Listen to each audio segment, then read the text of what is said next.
as the Welsh dragon unleashes mighty fire.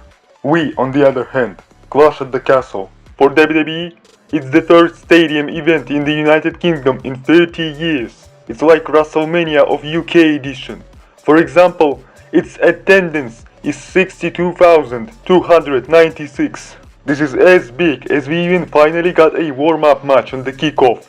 Madcap Moss along with the Street Profits fight Alpha Academy with Mr. Money in the Bank Austin Theory, who yes, got his first name back after Stone Cold Steve Austin stunned Austin out of Austin Theory at WrestleMania. And in a 6-minute span of the match, I can only mark Madcap Moss' speed and ruthless aggression, taking out everyone standing in his way. He even dropped Otis with the follow-away slam. And Montez Ford ended the match with his breathtaking splash from the heavens onto Chad Gable. For the kickoff, that match was exactly what everyone needed, because what comes next is gonna be an all-out war. The Brawling Brutes come out, accompanying Sheamus for a match against the Intercontinental Champion Gunther. And speaking of Gunther, he brought Giovanni Vinci to the main roster and re-established the Imperium as it seems. For many minutes, Gunther absolutely dominated Sheamus with his brutal chops and slams by not even giving him any chance. But Sheamus found his space with his multiple 10 beats of the Badran on the commentary table, in the ring and on the barricade. After his knee strike and white noise, Gunther kicked out. But after Gunther's finishing powerbomb, Sheamus kicked out too. And when Sheamus was running for a brogue kick, his back gave out, what allowed Gunther to powerbomb him again and retain his title after a vicious lariat. Even though Sheamus was almost on his own land, he needs this title for a Grand Slam championship. And he needs and deserves a championship. Gunther, on the other hand, must wear the gold for a longer time. This match, this fight stole the show. And of course, Sheamus received a massive ovation after the match. Rey Mysterio and Edge, with Dominic Mysterio at ringside, joined forces to take on Balor and Priest of the sinister Judgment Day. Here are not many things to discuss, just unstable and volatile match, and if there was anything entertaining, it was Damian Priest getting his balls smashed onto the barricade, and Edge performing 619. But what actually needs to be taken into account is Dominic at first distracting referee, Rhea attacking Dominic, and Rey taking out her to defend his son. Whereupon Dominic captured Balor's leg, Rey did 619, and Edge ended him with a spear to win the match.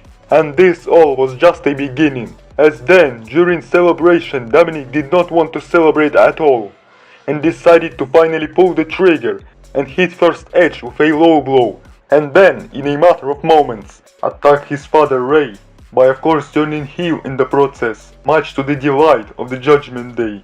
There is no doubt he's joining the Judgment Day on Raw, because if he will be alone, he will be eaten for lunch. What a loser! At first he was tortured by those he's about to align himself with, and then he turned on a legend, which is going to kill him, and turned on his father himself. Everyone is gonna hate this guy now, and rightfully so. Matt Riddle, who, by the way, has also got his first name back, finally takes on Seth freaking Rollins in a grudge match.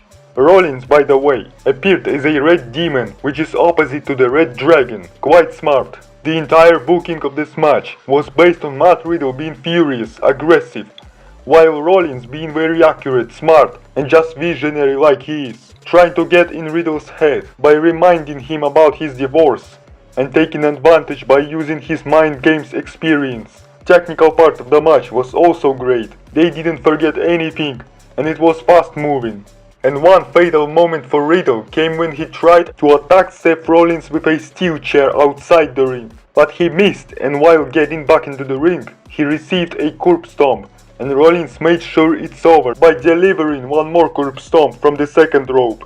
With Triple H getting back into the game, Seth Rollins finally got his first normal victory on pay-per-view this year.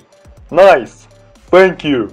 Roman Reigns arrives in a foreign territory without the Usos, without Sami Zayn, and without Paul Heyman to defend his undisputed championship against UK's own, the Scottish warrior Drew McIntyre, in front of the latter's nation. Is it all bold? For sure. But what actually about the match?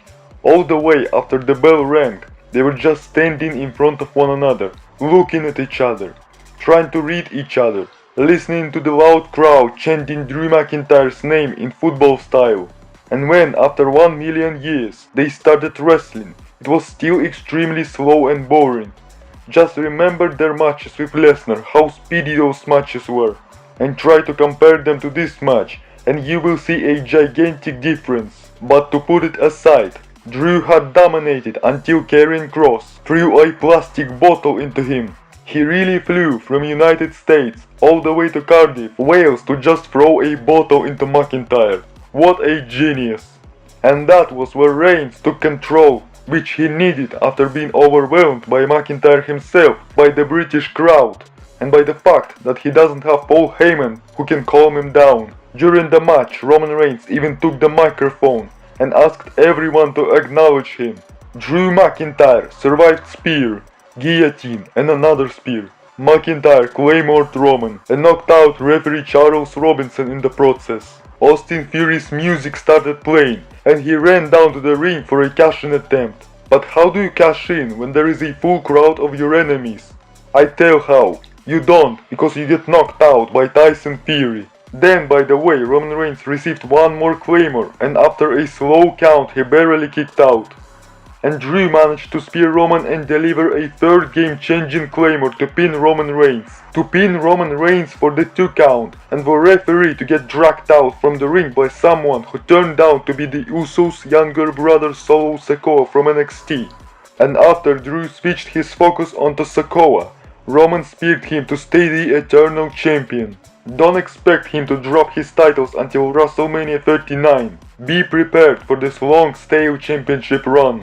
If not Cody Rhodes, then I can't think of anyone who can take his titles. Plus, we got one more member of the Bloodline, so forget about dethroning Reigns for another 7 months. And what did they do at the end of the show?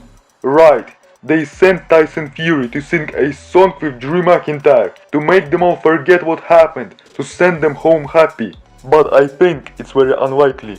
Imagine if Daniel Bryan won at WrestleMania 35, left the arena, and the entire New Day started dancing for the power of positivity. It would be absurd, but at least the show was original some sort. One of a kind. It just felt like you're watching football and not wrestling, because it took place at the stadium. It was surreal. But because neither Sheamus or Drew won, it receives only 6.5 stars. Thank you for your indulgence and good night. See you later. Well, it's the big show.